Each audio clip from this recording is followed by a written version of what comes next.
Assalamualaikum warahmatullahi wabarakatuh. Salam Pramuka. Adik-adik, kali ini kakak-kakak di sini akan menjelaskan tentang gerakan Pramuka Indonesia lanjutan video yang kemarin. Tapi sebelum kalian lanjutin nonton video ini, jangan lupa subscribe channelnya, comment, and like, dan share juga ke yang lain.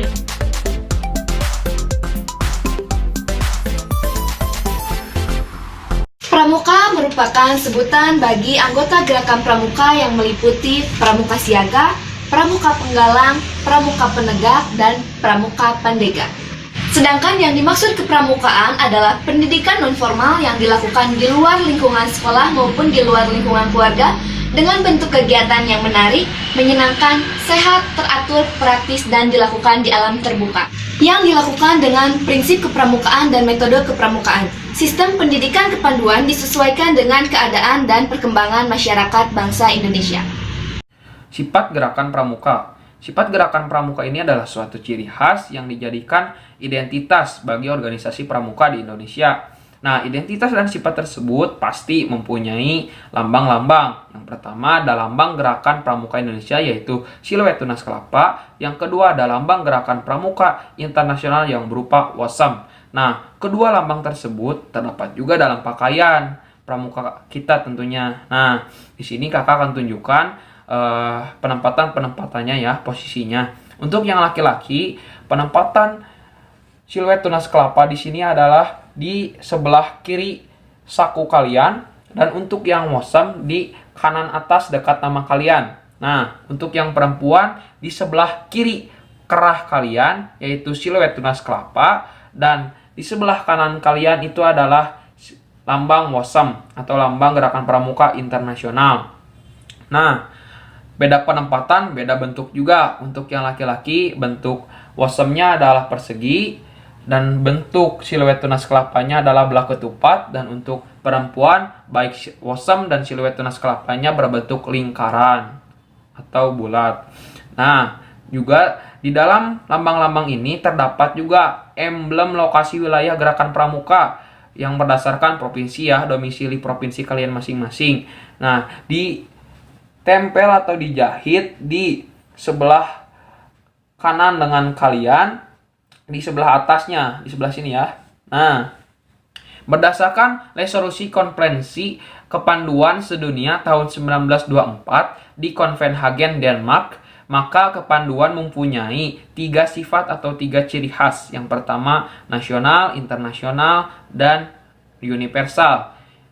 Yang pertama, nasional. Nasional ini adalah suatu organisasi kepanduan di suatu negara harus menyesuaikan pendidikannya dengan keadaan, kebutuhan, dan kepentingan masyarakat, bangsa, dan negara. Yang kedua ada internasional. Internasional di sini berarti bahwa organisasi kepanduan di seluruh negara manapun harus membina dan mengembangkan rasa persaudaraan, persahabatan, dan kekeluargaan sesama pandu dan sesama manusia, tanpa membedakan unsur sara. Jadi tanpa membedakan suku, agama, ras, dan bahasa.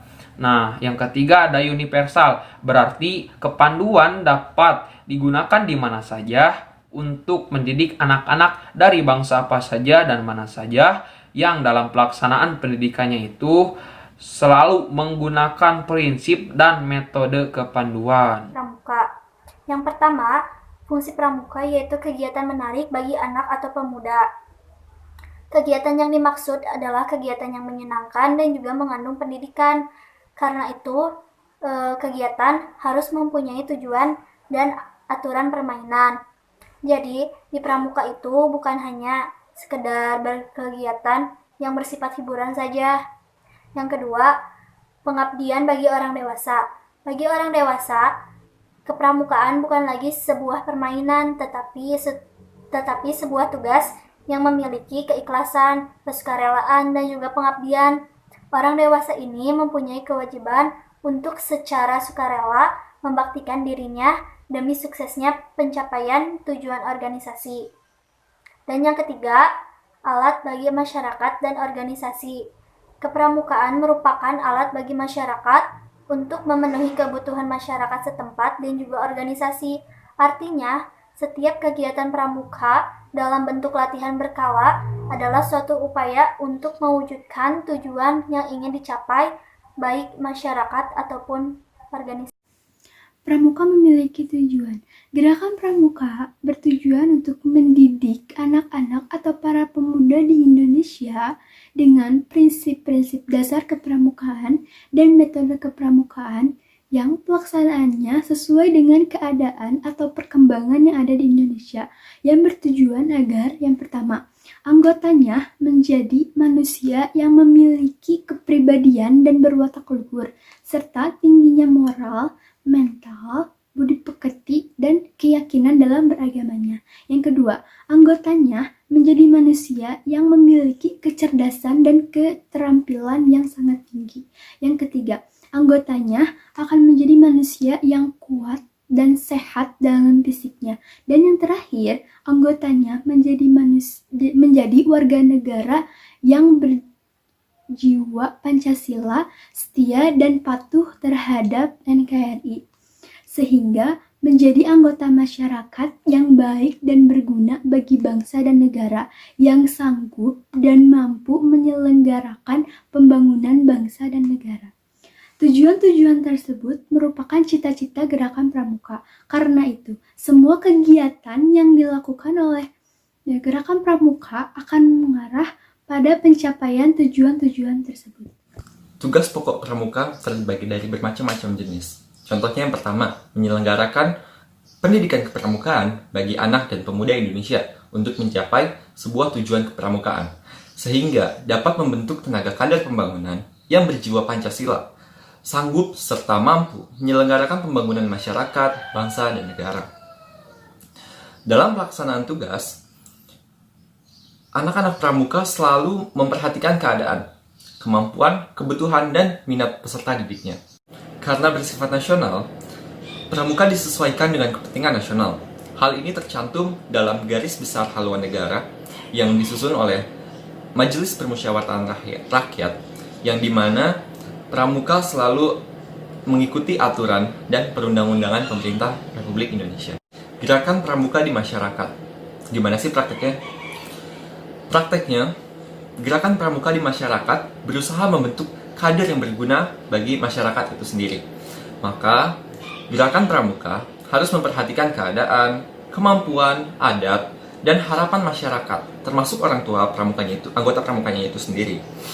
Sehingga dapat menyiapkan tenaga pramuka sesuai dengan apa yang dibutuhkan dan diharapkan oleh keluarga dan masyarakat.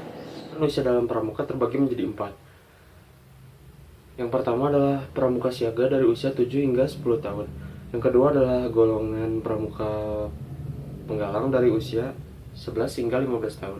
Yang ketiga adalah pramuka penegak dari usia 16 hingga 20 tahun.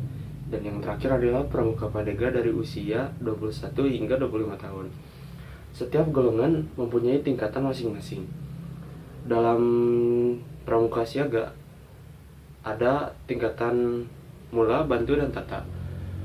Untuk pramuka penggalang terbagi juga menjadi 3 tingkatan, yaitu penggalang ramu, penggalang rakit, dan penggalang terap. Dan untuk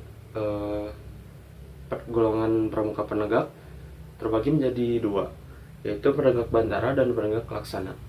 Nah adik-adik, itu adalah video penjelasan dari kakak-kakak semua. Jangan lupa ya, share video ini ke yang lain. Wassalamualaikum